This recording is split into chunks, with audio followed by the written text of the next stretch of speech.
വിശുദ്ധ യോഹന്നാൻ എഴുതിയ സുവിശേഷം 8-ാം അധ്യായം 48 മുതൽ 58 വരെയുള്ള തിരുവചനങ്ങൾ.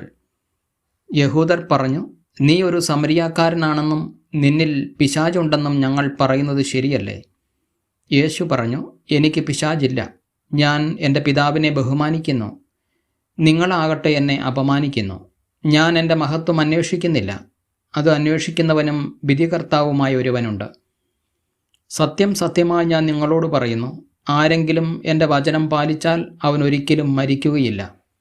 യഹൂദർ പറഞ്ഞു, നിനക്ക് പിശാചുണ്ടെന്ന് ഇപ്പോൾ ഞങ്ങൾക്ക് വ്യക്തമായിരിക്കുന്നു. അബ്രാഹാം മരിച്ചു, പ്രവാചകന്മാരും മരിച്ചു. എന്നിട്ടും എൻ്റെ വചനം പാലിക്കുന്ന ഒരുവനും ഒരിക്കലും മരിക്കുകയില്ല എന്ന് നീ പറയുന്നു. ഞങ്ങളുടെ മരിച്ചുപോയ പിതാവായ അബ്രാഹത്തേക്കാൾ വലിയവനാണോ നീ? പ്രവാചകന്മാരും മരിച്ചുപോയി. ആരാണെന്നാണ് നീ അവകാശപ്പെടുന്നത്? യേശു പറഞ്ഞു, ഞാൻ എന്നെ തന്നെ മഹത്വപ്പെടുത്തിയാൽ എൻ്റെ മഹത്വത്തിന് വിലയില്ല.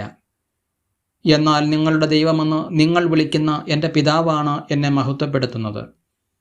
എന്നാൽ നിങ്ങൾ അവിടുത്തെ അറിഞ്ഞിട്ടില്ല, ഞാനോ അവിടുത്തെ അറിയുന്നു. ഞാൻ അവിടുത്തെ അറിയുന്നില്ല എന്ന് പറയുന്നെങ്കിൽ ഞാനും നിങ്ങളെപ്പോലെ നുണയനാകും. എന്നാൽ ഞാൻ അവിടുത്തെ അറിയുകയും അവിടുത്തെ വചനം പാലിക്കുകയും ചെയ്യുന്നു. എൻ്റെ ദിവസം കാണാമെന്ന പ്രതീക്ഷയിൽ നിങ്ങളുടെ പിതാവായ അബ്രാഹാം ആനന്ദിച്ചു. അവനത് കാണുകയും സന്തോഷിക്കുകയും ചെയ്തു. അപ്പോൾ യഹൂദർ പറഞ്ഞു, നിനക്ക് ഇനിയും 50 വയസ്സായിട്ടില്ല, എന്നിട്ടും നീ അബ്രാഹത്തെ കണ്ടുവെന്നോ? യേശു പറഞ്ഞു, സത്യം സത്യമായി ഞാൻ നിങ്ങളോട് പറയുന്നു, അബ്രാഹാം ഉണ്ടാകുന്നതിന് മുമ്പ് ഞാൻ ഉണ്ട്. നമ്മുടെ കർത്താവായ മിശിഹായിക്ക് സ്തുതി.